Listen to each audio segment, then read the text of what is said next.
All right, what's up, guys? Welcome back to another episode of the Living the Dream podcast. Today on the show, we have Charles Reed, who is the president and CEO of Get Payroll. Charles, how you doing? Timothy, I'm doing very well. Thank you. Appreciate you having me on. Appreciate you coming on, and we like to jump right in. So if you could start with just telling us a little bit about yourself, some of the stuff you like to do for fun, that'd be great. Well, I grew up as a Midwestern boy and went in the Marine Corps, and after service got married and went to school. I'm a poker player. I enjoy playing poker. It's legal in Texas, so I play a lot of live poker. I read a great deal. I no longer watch TV. Listen to music. I have a house on the lake. The wife has passed, so it's just me. But it's a good life. It's pleasant, and I'm enjoying life. Love it. Love it. And tell us more about what you do in Get Payroll. Well, Get Payroll is a payroll processor. We process payroll for clients. We calculate the payroll. We disperse checks or direct deposits. We do all the forms, all the filings, all the deposits, so the client doesn't have to do anything other than tell us what, the hours people worked or the salary they make. We handle everything else. And on top of the payroll, we handle other associated things. We work with HR, timekeeping, handbooks, all kinds of things. But our real unique selling proposition is we're compliance experts. So when the IRS screws up, and they make millions of mistakes every year, literally millions of mistakes, 100,000 people working with technology going back to the 1960s, we can solve those problems. I'm a CPA. I'm a U.S. tax court practitioner. I spent 3 years on the IRS Advisory Council, so I know the people. And we're kind of like, you have insurance on your house. You hope it never burns down, but you pay the insurance every year. Well, we're like insurance for your payroll. You may never need us, but when the IRS screws up, you're probably in deep trouble unless you have somebody like me to help navigate those water and solve those problems. Yeah, for sure. I love that. Tell us a little bit more about the reason you started Get Payroll and your motivation for it. What keeps you up and keeps you going? Well, I'd been in the corporate world after college for 15 years, large corporations, small corporations. Realized I was never going to get to the top of a major corporation. I didn't have the political skills. I was unwilling to stab people in the back and toss them off the ladder.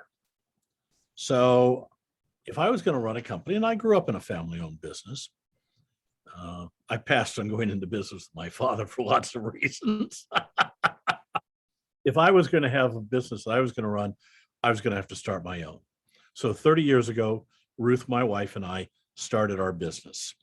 And I was working for Financial Express, which was a mobile accounting service.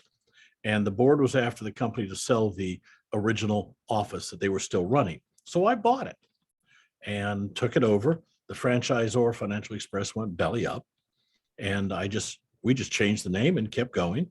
It was an accounting service, mobile accounting service, with a payroll sideline. Over the next few years, technology improved and mobile went away.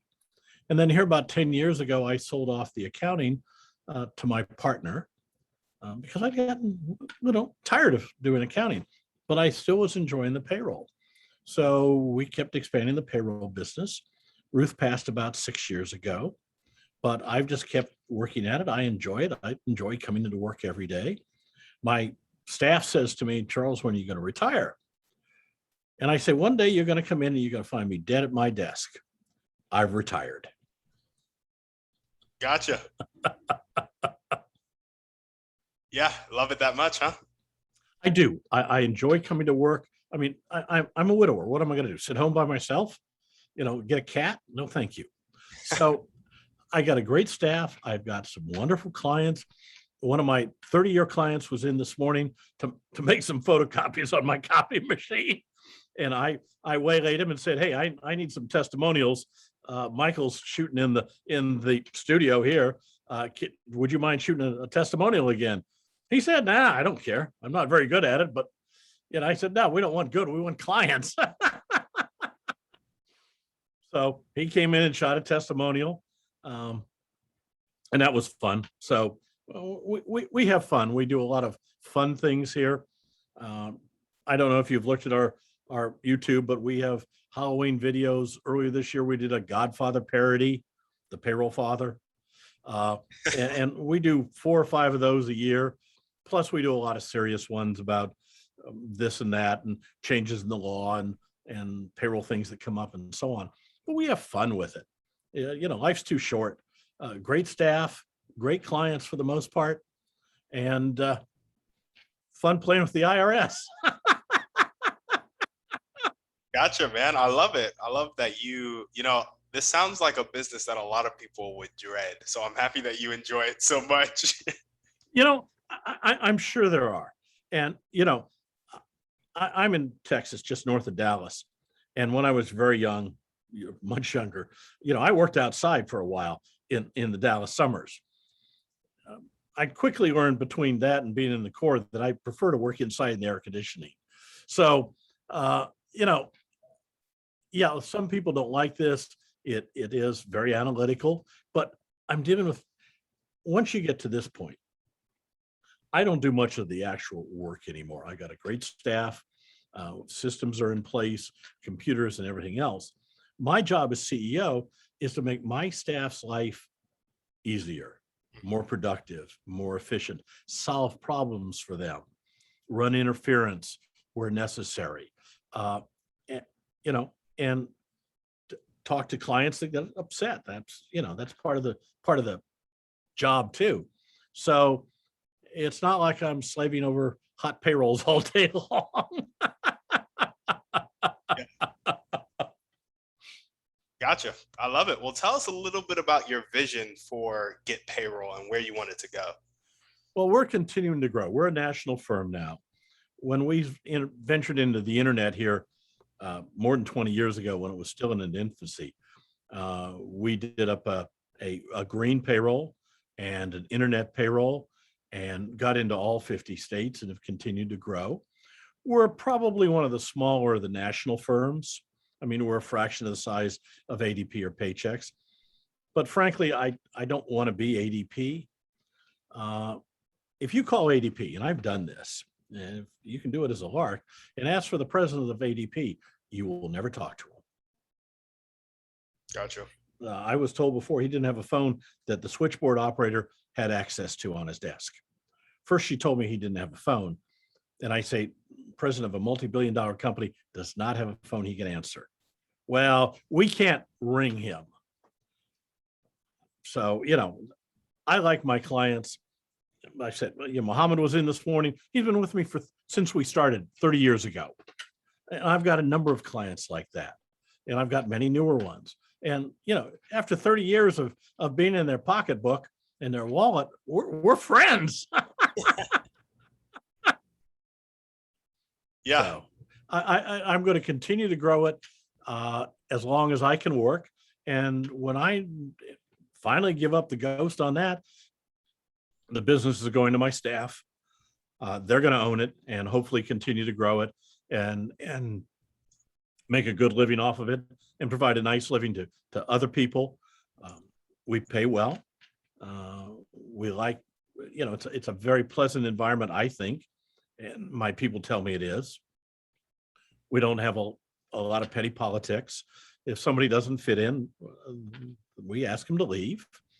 When we interview somebody, everybody gets to interview them.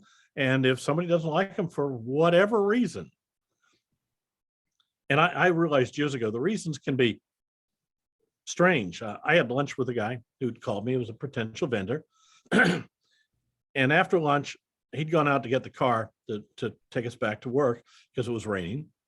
And I'm standing there and I say to myself, basically, I can never do business with this guy because he looks like my wife's first husband, and he was a spitting image for him. And the guy standing next to me overheard me. It was the ex-mayor of Dallas. And he says, oh, he already has 2 strikes against him. I said, no, 3. I could not do business with him because I couldn't get over the fact my wife's first husband was abusive to him and the kids. And I just couldn't deal with it. So I was never going to do business with him. Nothing he did. But so sometimes there's reasons you can't work with somebody that have nothing to do with their skill set, but still makes it impossible. So life goes on. Don't work with them. Stay away from them. Yeah, absolutely. I love the simplicity of that, and also the kind of firmness to kind of put your foot down and say, nope, this is where the boundary is. Yeah. And that some boundaries are illogical, and their personality, their looks, their whatever. Now, we're a very diverse organization. My marketing manager is Hindi. My operations manager is African American, as is my HR person. So we have a very diverse workforce, and we're not proud of it. It's just we hire the best people. We don't care. So we don't allow things like that to get in the way. But sometimes, it just strikes you wrong, or the skill set's wrong, or the personality's wrong, and the personality doesn't fit, the character doesn't fit our corporate character, well, then it's not going to work. Life goes on. Yep, I love it. Take us back to 30 years ago when you really started this business. Tell us about some of the challenges you faced and how you pushed through them. Well, there's a few things. I went into business with my wife. Now, I grew up in a family business. My parents worked together. I thought working with your spouse was natural. Working with your spouse is an unnatural act. Okay. So because in a marriage, communication, compromise. In a business, not so much. You're the boss, and you've got to make the decisions, and they have to be enforced. Somebody is the final say. Everybody can have their input, but when the boss says this is the way it's going to be, that's how it has to be. Well, that's not the way it is at home. I mean, men who say he master and own a house also lie about other things. So that dynamic between Ruth and I, we had to resolve, and we did. She had a bad habit. We'd get home, have dinner, get ready for bed, get into bed, and she'd have one more problem from work that she had to get off her chest. So she'd tell me about it. Then she'd roll over and go to sleep. And I'd be sitting there stewing about it until 2 a.m.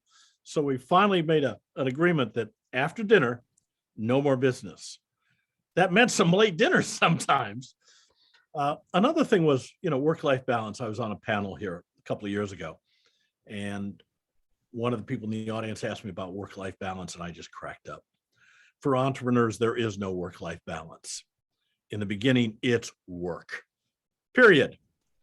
No vacations, no time off, 70, 80 hours a week. You live, breathe, and eat work. But that's okay. It's not forever. It was probably 10, 12 years before we got a vacation. Up to that point, our vacations were, I had a business conference to go to, and I'd take her with me. Okay. It would get us out of the house and away from the city, but it was business. It was also deductible because she was an officer of the corporation. So we might go a day early or stay a day late. But so it's not like corporate life. You don't get weekends off as an entrepreneur. You work, we do whatever you do. I remember one night, I was 7:30, 8 o'clock at the office. A client called, and I picked up the phone and answered. He said, "Charles, what the hell are you doing answering the phone at 8 o'clock at night?" And I said, "What the hell are you doing calling me at 8 o'clock at night?" So we talked for probably 20 minutes. And at the end of the conversation, we'd agreed it was better to worry about getting all the work you had done rather than worrying about where to get work to do. So that was a realization that was always better to have too much to do rather than too little. Yep. I love that. Awesome. Well, if there were one or two people that you can meet right now, or one or two types of people that you can meet right now that would really help you take the next step in growing Get Payroll, who would they be and how would they do it? Well, I've hired most of them. I hired a marketing expert. And after I hired my first marketing manager here just a few years ago, I realized I couldn't market my way out of a paper bag. So I hired marketing people, and I have a very good marketing manager and videographer and salesperson that's helping grow the company. And I am one of the leading experts on payroll in the country. My newest book is the Payroll Book, a guide for small business and startups. I wrote the book on payroll. So really, I'm looking always for good people, but we've got pretty well staffed up.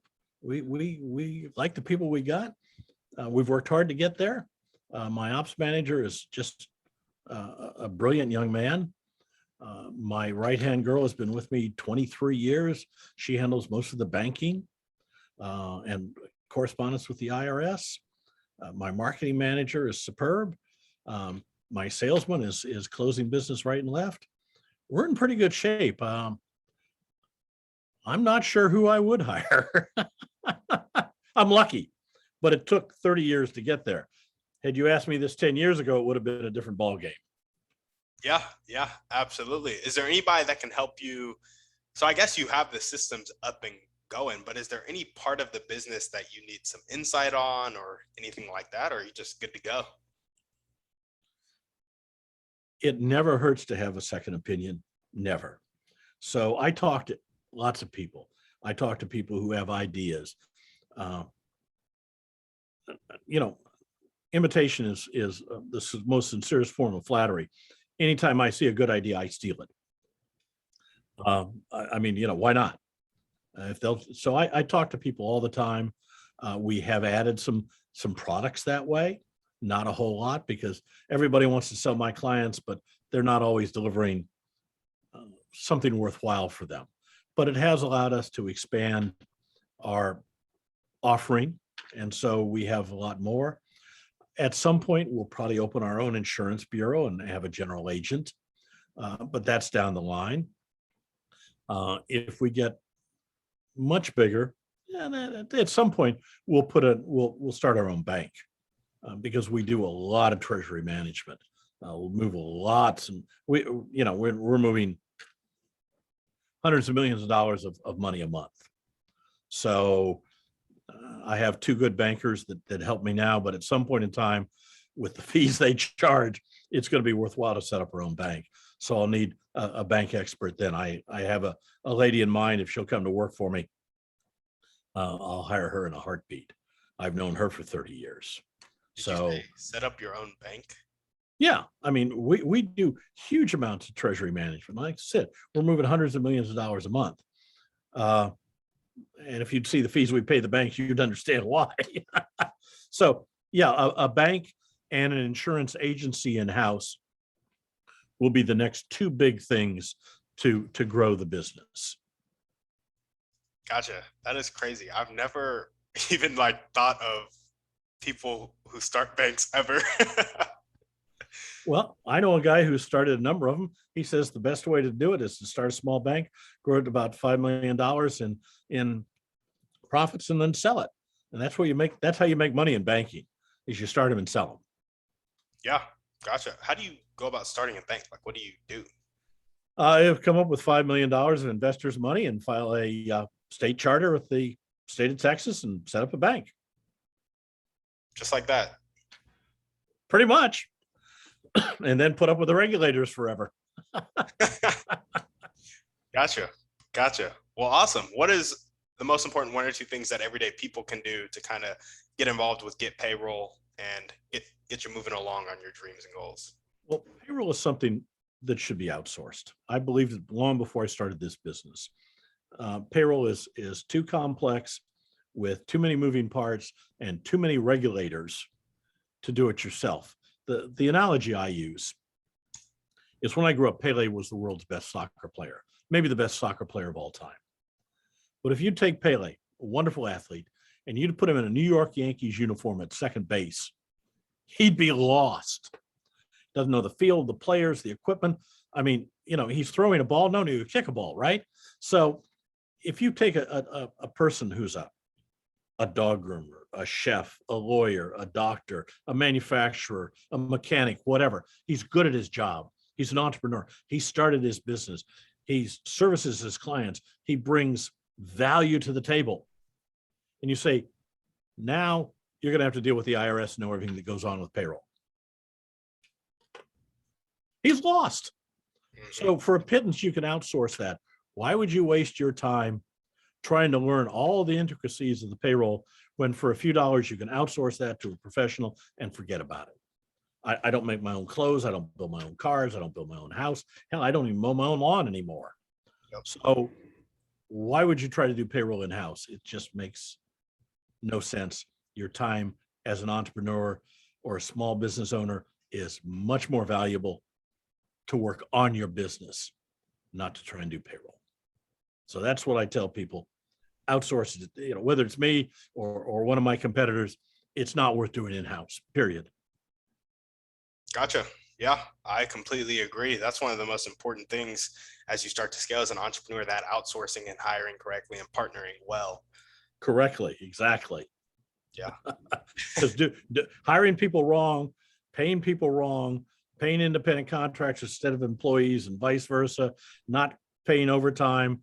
Gladys Knight's kid just got sentenced to 2 years in federal prison for not paying taxes on his chicken and waffle restaurants for the last few years. 2 years in federal penitentiary. That sure as hell wasn't worth not paying the taxes, was it? Yeah, for sure. Because he still owes the taxes afterwards, Oh, that's brutal. plus interest. Yeah. Yeah, that's brutal. Well, awesome. Now we're going to jump into our thriving three. I just like to hear about how people thrive in their life. So what's your favorite book, movie, or podcast? Pick one. Movie, Butch Cassidy and the Sundance Kid. Gotcha. Why? The struggle against the man, the entrepreneur, Butch going out there and doing whatever's necessary to make a living. It's good stuff. Skilled at what he did and was successful until he ran into the wrong set of odds, and there wasn't any do-over in that business. Yeah, I actually never seen that movie. It's a good movie. You ought to. Yeah, I'll have to check it out. Well, awesome. What's one way you like to take care of yourself? I work out regularly. I have a trainer. I work out at least 3 days a week. It was 5. It's probably going to go back to 5. I had some sciatica problems, but exercise is the fountain of youth. Take care of yourself because nobody else is going to do it. If you don't take care of yourself, I quit smoking a long time ago. I quit drinking a few years ago. I work out regularly, watch my weight, working on that. Take care of yourself. You'll live a lot longer that way. And it's never too late. Love it. Love it. What's one action step you can take right now to take those steps towards that bank and that insurance agency that you're creating in-house? Talking to you, talking to your listeners, saying, hey, if you want to outsource payroll, and you should, call me. This is writing the book. The book's out there. It's my business card now. Those are the things I'm doing to help grow the business. Absolutely. I love it. Is there anything else you want to talk about before we sign off, Charles? Well, one thing I'd like to offer your listeners is if they will go to thepayrollbook.com, thepayrollbook.com, and enter the discount code podcast, we'll ship them a free book if they're interested.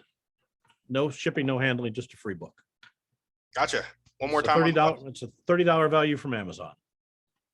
Awesome. And it's thepayrollbook.com. Yes, sir. Discount code podcast. Right. And one other thing, the time of the year to change how you're doing payroll is the first of the year. So now's the time to be thinking about it. There we go. Well, awesome, Charles. Unfortunately, this podcast will be posted in February. Well, I'll take them in February too. Awesome. Well, Charles, thank you so much for coming on the show. Guys, thank you for watching. And if you need to outsource your payroll, or you know somebody that needs to outsource their payroll, make sure to contact Charles and contact Get Payroll and get that outsourced so that the experts can handle it and you can have your time back. Awesome. As we always say at the end of every show, send this show to 1 or 2 people you know who need to hear it. Shoot us a 5-star review on iTunes, and we're out.